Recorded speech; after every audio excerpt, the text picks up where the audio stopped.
For most of my life, I was the easy one. The responsible one. The sister who stayed quiet so nobody would have to deal with messy feelings at the dinner table. I smiled when I wanted to scream. I forgave when I wanted to walk away. I made excuses for people who never protected me. But 3 months ago, at my mother's birthday party, I looked at myself in the bathroom mirror and felt something inside me snap into place. Not anger exactly. More like clarity. Downstairs, I could still hear the party. Music, plates clinking, the normal noise of family pretending everything is fine. And cutting through it all was my sister Brittany's laugh. That laugh she uses when she is flirting. High and sweet and a little breathy, like she is letting a man in on a secret. I knew that laugh because I had heard it aimed at too many men who were supposed to be mine. My mascara was streaked because I had just caught her in the garage with Mark. Mark, who I had been dating for 6 months. Mark, who told me a few weeks earlier that he was falling for me. Mark, who I thought was different. He was leaning back like he was trying to look innocent, but he was not pulling away. Brittany was pressed close to him between my dad's workbench and his vintage Mustang, one hand on Mark's chest like she owned the space between them. It looked so familiar I almost laughed, because it was like watching the same scene on repeat. So I splashed cold water on my face, stared at my reflection, and made a decision I should have made years ago. If my family refused to see what Brittany was doing, I would make them see it. But to understand why I went that far, you need to know how we got here. Brittany is 2 years younger than me. Growing up, everyone called her the pretty one. Not in a quiet way either. People said it openly, like it was a fact everyone should agree on. She had blonde hair that looked naturally perfect, green eyes, and that effortless body that some people seem to get for free. She could eat whatever she wanted and still look like she stepped out of a magazine. I was different. I got my dad's darker features. I also got the kind of stress eating that comes with trying to be the calm one in a family where calm is basically a job. But the comparisons were not even the worst part. The worst part was watching Brittany use her looks like a weapon and watching everyone around us pretend it was normal. The first time it happened, I was 19. His name was Connor, and he was my first real boyfriend. We had been together almost a year. I thought we were solid. I thought we were building something. One day, I came home early from my shift at the campus library. I was tired, and I was actually excited because I was planning to tell Connor that I loved him. I walked into my dorm room, and there they were. In my bed. Connor went pale. Brittany started crying right away, like tears could clean up everything. She said she was drunk. She said Connor came onto her. She said she did not know what she was doing. Connor did not defend me. He did not even try. He grabbed his clothes and left like I was a problem he could run away from. I remember sitting on the edge of my bed after, feeling like my whole body had turned hollow. And then my parents stepped in, not to protect me, but to protect the idea of family. My mother told me Brittany was my sister, and family is forever. She said boys come and go. She told me to forgive Brittany because that was what good sisters did. So I did. Or at least I pretended to. And then it happened again. At 21 it was Daniel. At 23 it was Josh. At 24 it was Ryan. Different men, same pattern. It always started the same way. Brittany would act sweet and innocent. She would laugh too hard at their jokes. She would touch their arm when she talked. She would make them feel chosen. Then she would create a moment where she could be alone with them. A walk to the kitchen. A quick help with something in the garage. A sudden excuse to show them something on her phone. And then everything would fall apart. Each time, there was an explanation that made it sound like an accident. Brittany was lonely. Brittany had been drinking. Brittany did not mean it. Brittany was just being friendly and the guy misunderstood. But I knew it was not an accident, because the same thing does not happen by accident 4 times. After Ryan, I stopped telling Brittany when I was dating someone. I tried to keep my relationships away from family events. I tried to keep my life private. It did not work. She always found out. And here is what hurts the most to admit. Every single man fell for it. Men who looked me in the eye and told me they cared. Men who said they wanted a future. Men who told me I was special. One night of Brittany's attention, and suddenly I was not enough. By 26, I stopped dating completely. I told people I was focusing on my career. And that part was true too. I work in marketing at a tech company. Good money, long hours, plenty of reasons to stay busy. But the real reason I stopped dating was simple. I could not stand the cycle anymore. I could not keep bringing my heart to the same place just to watch it get crushed. Then Brittany got married. His name was Trevor, and honestly I felt bad for him from the beginning. He was a quiet, kind guy. Slightly nerdy, worked in IT. He looked at Brittany like he could not believe she picked him. Like he had won something impossible. For a moment, I thought maybe marriage would change her. Maybe having someone committed to her would calm whatever hunger lived inside her. It did not. They lasted 3 years. The divorce was brutal. During their marriage, Trevor got promoted. He started making real money. He bought them a house in a nice neighborhood. He was proud of it. He wanted stability. He wanted a future. Brittany got bored. She started sleeping with his boss. And his boss was married with 2 kids. When Trevor found out, it shattered him. I saw him in a coffee shop about a month after Brittany moved out. He looked older. Like the stress had pulled years out of him in a few weeks. His shoulders were slumped, and his eyes had that empty look people get when they cannot understand why someone they love chose to hurt them. The divorce turned nasty fast. Brittany demanded half of everything.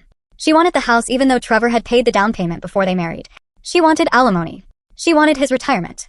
Trevor hired a lawyer. A really good one. I was not involved in most of it because Brittany cut me off during the divorce.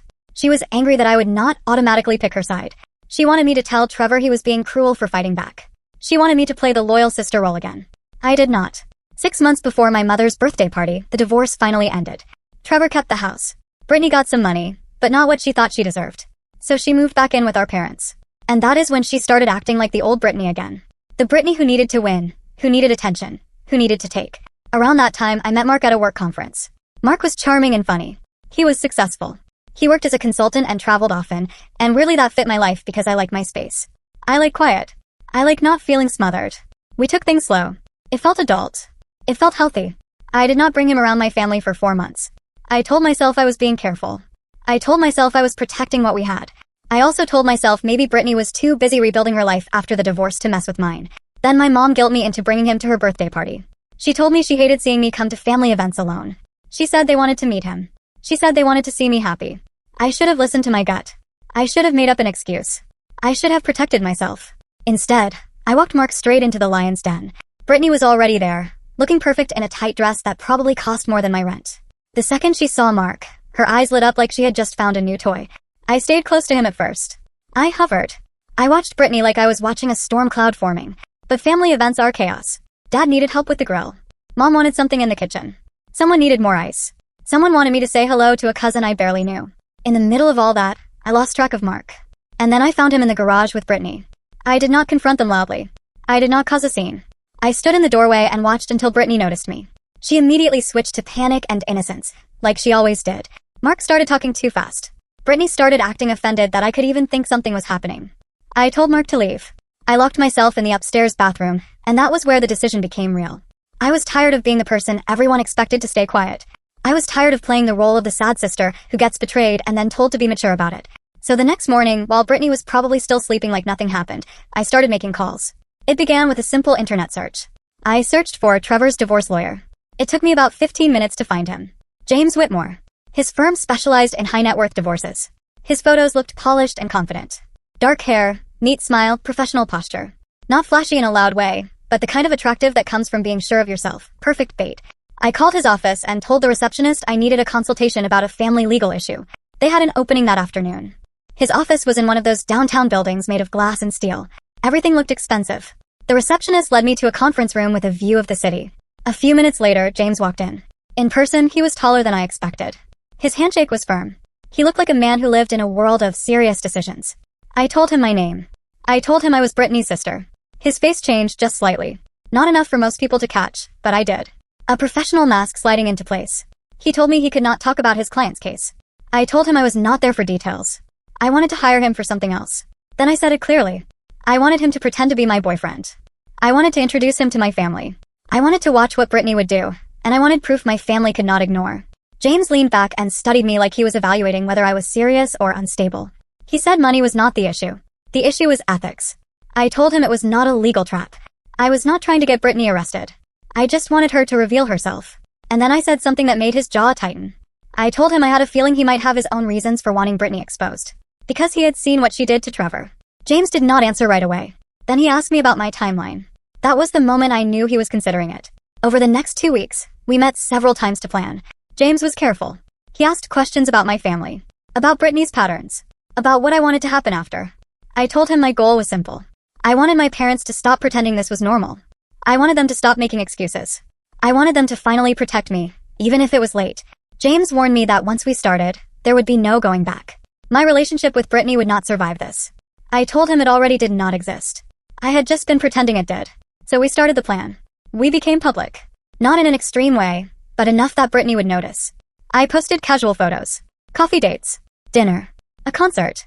Things that made us look like a real couple. My mother called almost immediately, excited and shocked and suddenly very interested in my love life. She insisted we come to Sunday dinner. James picked me up that Sunday evening. He dressed in nice jeans and a simple shirt with a jacket. He looked approachable, like the kind of man my mother would approve of and Brittany would target. As we pulled up to my parents' house, he asked if I was ready. I told him I was not, but we were doing it anyway. My mother opened the door and hugged James like she already loved him. She told him she had heard so much about him, which was funny because I had told her almost nothing. That was my mom's style. Big emotion. Small facts. Inside, my dad was setting the table. Brittany was on the couch with wine like she owned the room. When she looked up and saw James, I watched the shift happen in real time. Her posture straightened. Her eyes sharpened. Her mouth curved into that interested smile. She stood up slowly, smoothing her dress. She introduced herself as the baby sister. Like that title alone gave her power. James was polite. Calm. Not too warm. Dinner was exactly what I expected. Brittany positioned herself across from James and performed, laughing at everything, leaning forward, touching her hair, touching her neck, making sure he watched. My parents did not comment. Either they did not see it, or they refused to. After dinner, my mom insisted we stay for dessert. Brittany volunteered to help in the kitchen, which meant I was alone with James for a few minutes. James quietly said Brittany was already planning her approach. I told him I knew. When Brittany came back with pie, she sat next to James. Her leg brushed his under the table like it was an accident. Her lipstick looked freshly applied. Her hair was down. I excused myself to the bathroom for a few minutes, half as a test, half because my stomach was turning. When I came back, Brittany was showing James something on her phone. Their shoulders were close enough that she could pretend it was normal. We left around 9. In the car, James finally breathed like he had been holding tension all evening.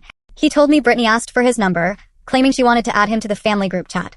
Over the next 3 weeks, Brittany texted James constantly. Memes. Videos.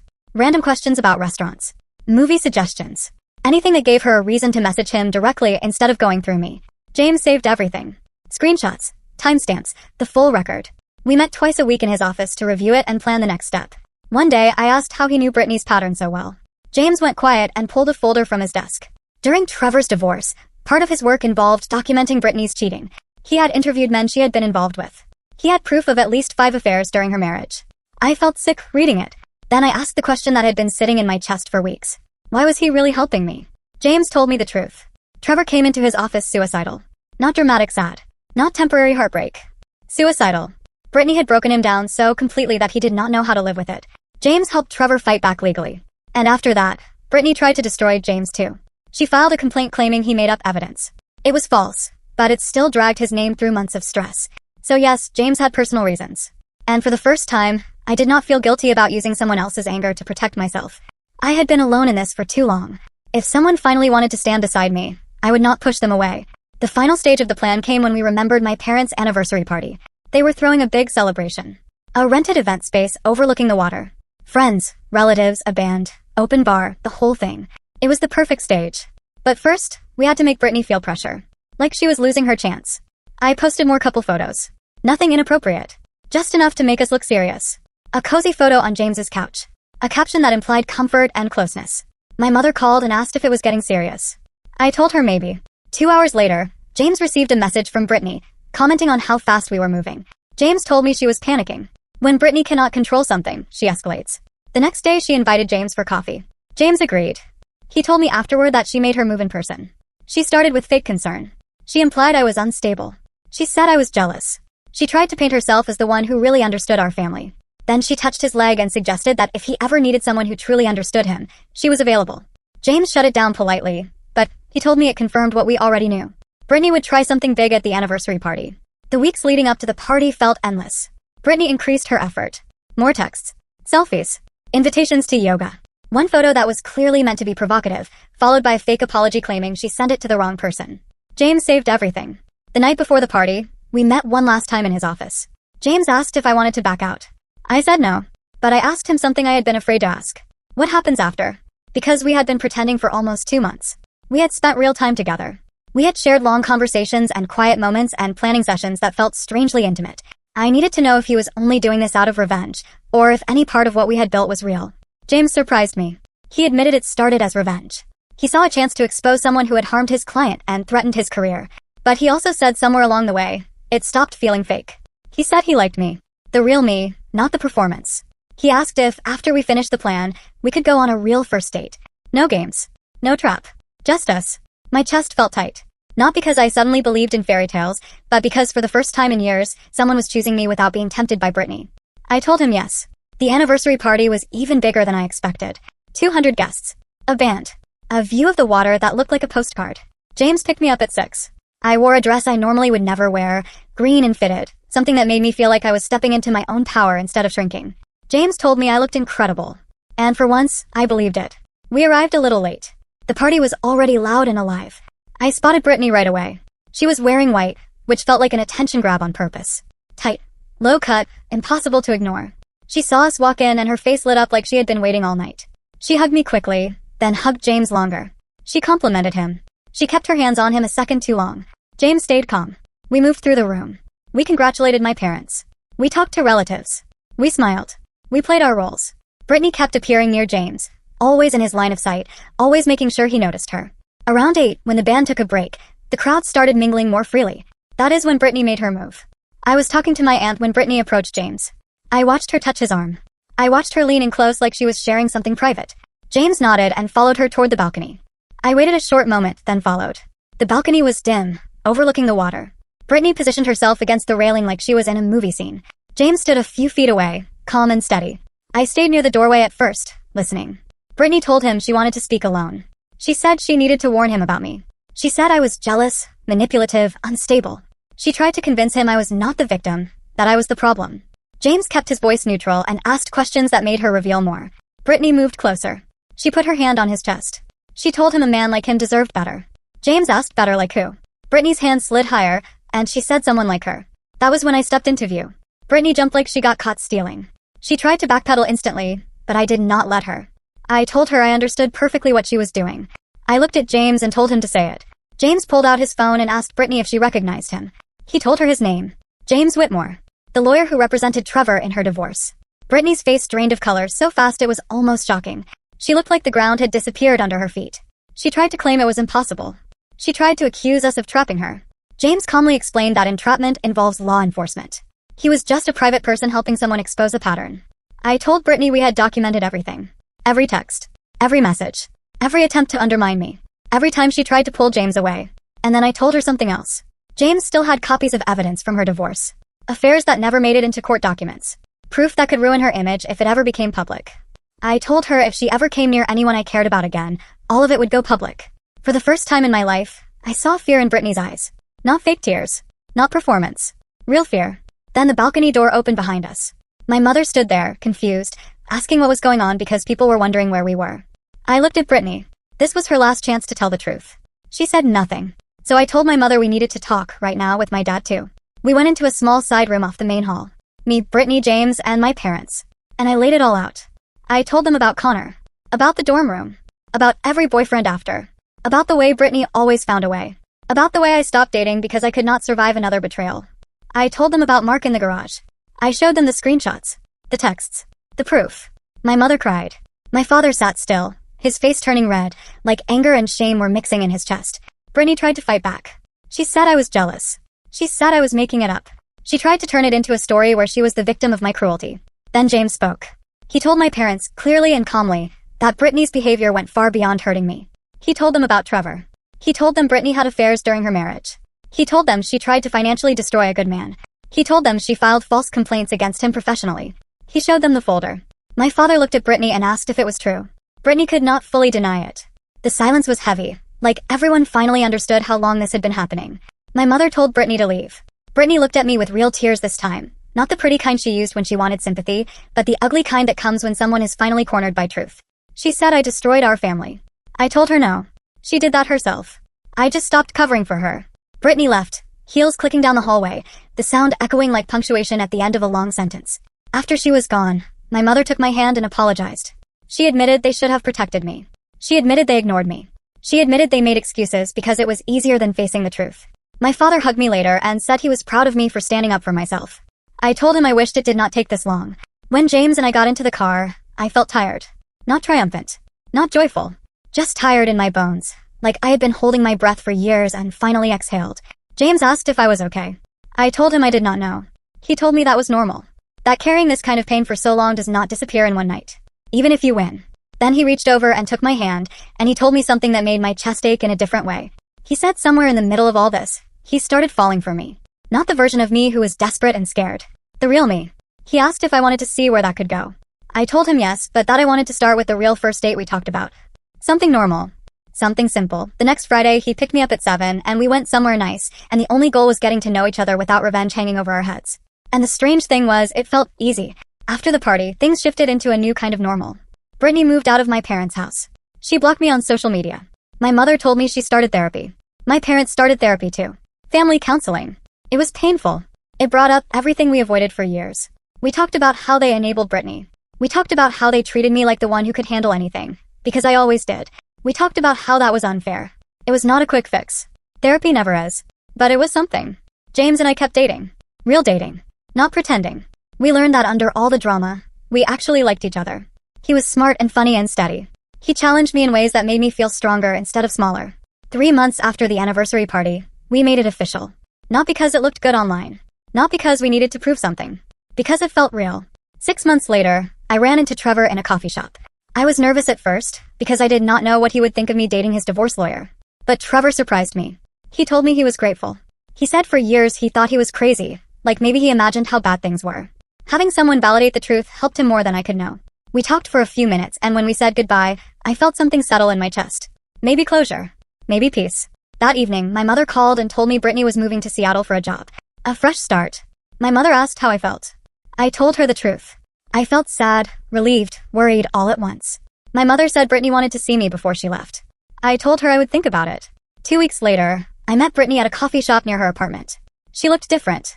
Her hair was shorter. Her face looked older, not because of age, but because something in her had finally been forced to wake up. She told me she had been in therapy. Real therapy, not the kind people do to check a box. She told me she needed to apologize. A real apology, not the fake ones she used to throw at me like crumbs. Then she said something I never expected. She said she was jealous of me. Not because of my looks. Not because of men. Because I was the smart one. The capable one. The one Dad respected. The one who could build a life without needing applause every minute. She said she got attention for being pretty, but that was all she had. And she hated that I could have something she could not steal. So she stole the one thing she could take from me at the time. My boyfriends. My validation. My happiness. She said it made her feel powerful, but it was poison. I sat there listening, and I realized I had imagined this conversation 1,000 times, but I never imagined how numb I would feel when it finally happened. There was no dramatic satisfaction. No instant healing. Just a quiet understanding that we were looking at the wreckage of years. Brittany said she did not expect forgiveness.